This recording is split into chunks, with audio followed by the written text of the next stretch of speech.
Assalamualaikum warahmatullahi wabarakatuh. Akkam jirtan dhaggeeffattoonni kan koo hundi keessanuu bakkuma jirtanitti nageenyi kan koo isin haa dhaqqabu. Warroonni kiristaana taatan ashama harka fuunee bakkuma jirtanitti nageenyi kan koo isin biraa haa dhaqqabu.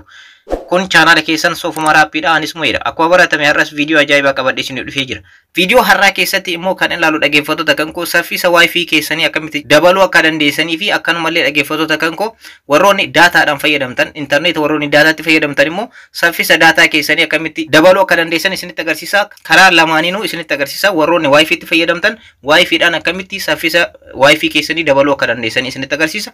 Karaa lammaffaatiin immoo warroonni daataatti fayyadamtan daataa bilbila keessanii akkamitti saffisa isaa dabaluu akka dandeessanis isinitti agarsiisa.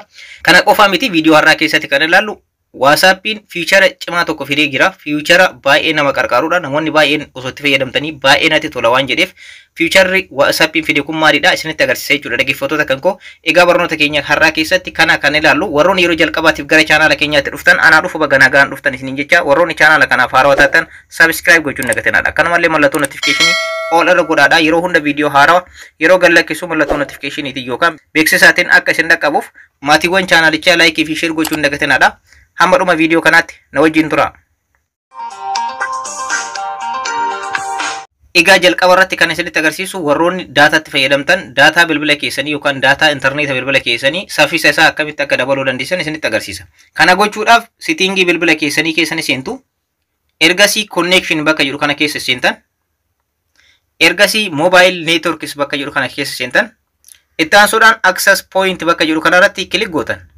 Egaa bifa kanaan isin dhufa jechuudha dhaggeeffattoota kan koo asirratti bakka ETC warroonni teelee itti fayyadamtan san jechaadha asirratti isin baya teelee isin itti fayyadamtan jechuudha kan an fakkeenyaaf teeleen biyya kanaa kan itti fayyadamu ETC isa jedhudha isarratti kilik godha. Isin akkuma kilik irra gootaniin isiniif banuu danda'a kan koo garuu setting isa jedhu kana kilik godha isinis haala kanaan yoo isin dhufe setting isa jedhu kana kilik godha. Egaa keessa yeroo seentan kana fakkaata akkana gabbuutan jechuudha dhaggeeffattoota kan koo. Ergasii APN type bakka jedhu kanarratti kilik gootan. Egaa dhaggeeffattoota kan koo bifa kanaan isin dhufa. Ergasii immoo barreeffama fuulduratti dabalame kana jechuudha. Default isa jedhu kanaan fuulduratti barreeffama dabalametu jira. Isa ni balleessitan jechaadha akkuma argitan. Default isa jedhu kana qofa hambiftanii ergasii okay ta'an. Default isa jedhu kana qofa irra gootanii barreeffamni biraa fuuldura yoo jiraate irraa balleessitanii jechuudha. Ammas akkana gasiiqxanii BRR ka jedhu jira. BRR bakka jettu kanarratti kilik gootan. Ergasii akkuma argitan bifa kanaan isin dhufa. Ergasii light isa jettu kanarratti kilik gootan. Argaa jirtan jedhee yaada. Isa jalqaba right irra godhe osoo hin taane inni isa lammaffaa irratti light isa jedhu jira. LTI isa jedhu kanarratti right itti gootan jechuudha. Isa kan haala kanaan isin yoo isin dhufe right irra gootanii ergasii okay ta'an. Egaa kana hundayyuu erga hojjetanii ammoo tuqaa sadii asirratti ni jirti. Tuqaa sadii kana kilik gootan. Ergasii asirratti save ka jettu jirti. Save isa jettu kana kilik gootan. Okay amma save isin godhee jira. Kanaan booda jechuudha warroonni daataatti fayyadamtan daataan keessan saffisa isaa baay'ee tokko ni dabala jechuudha. Itti fayyadamee waan an beekuuf wanni kana qabadhee kan isin dhufe warroonni daataatti fayyadamtan itti fayyadamadha. Amma immoo warroonni waayifiitti fayyadamtan waayifii bilbila keessanii saffisa isaa akkamitti dabaluu akka dandeessan isinitti agarsiisa. Warroota waayifiitti fayyadamtanii fi wanti kun kan qarqaaru warroonni waayifiitti fayyadamtan waayifii bilbila keessanii saffisa isaa jechuudha. Saffisa waayifii keessanii akkamitti dabaluu akka dandeessan isinitti agarsiisa. Egaa bakka itti namaa bilbiltan kana yookaan foon bakka jettu kana appii kana keessanii seentanii ergasii koodii amma inni iskiriinii irratti isiniif barreessaa jiru kana barreessitan. Istaadii jettan, maslaalii jettan, 26 63 jettanii ergasii maslaalii yeroo jettan bilbiluun ni jalqabaa jechuudha. Egaa bifa kanaan isin dhufa. Ergasii immoo refresh wifi version ka jedhu jira. Refresh wifi version isa jedhu kana kilik gootan.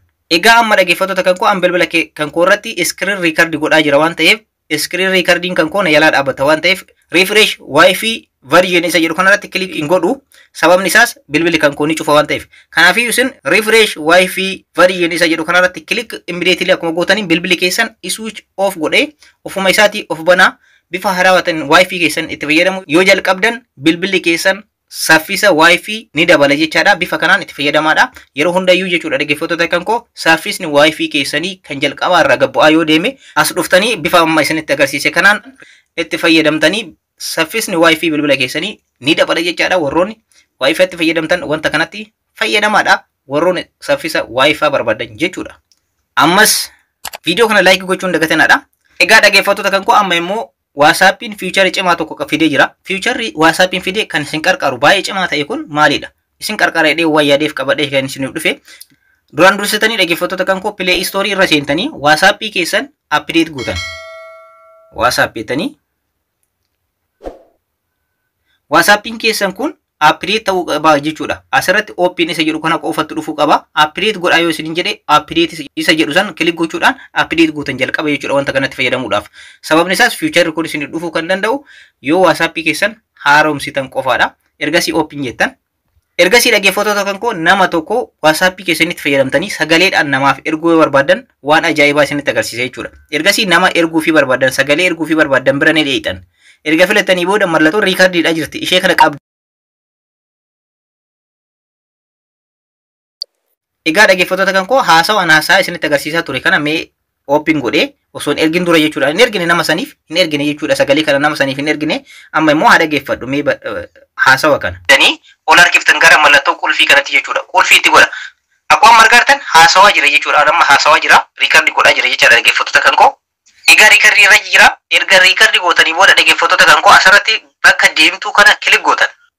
Egaa haasofni kun isin darbee ture akkuma dhaggeeffattan jechaadha. An kana jedhee riikardi godhee isin waan barbaadan jettanii riikardi gochuu ni dandeessanii. Egaa riikardiin kun nama saniif sirriidha moo sirrii miti yoo dogongortanii waan hin taane dubbattanii yoo dogongortanii jechi isin haasoftan yookaan haasofni isin haasoftan sun sirrii hin ta'in asirratti mallattoon diileetii jirti.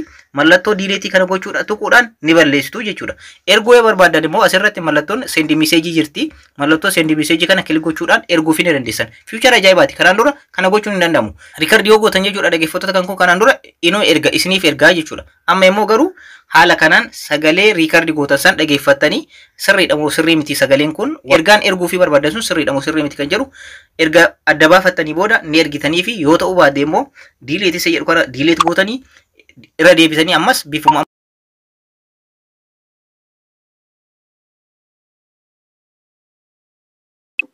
ergasii riikardi godhee ni fixa. Riikardi godhee erga fixee booda ni dhaggeeffattanii ergasii immoo erguu barbaadan sendi gootanii yoon erguu immoo sirrii miti sagaleen kun jettan diileet ni gootanii fiichara ajaa'ibaati jechuudha. Akkuma jalqaba isinitti hime garuu WhatsAppin keessan update ta'uu qaba. Waan ajaa'ibaati itti fayyadamaadha.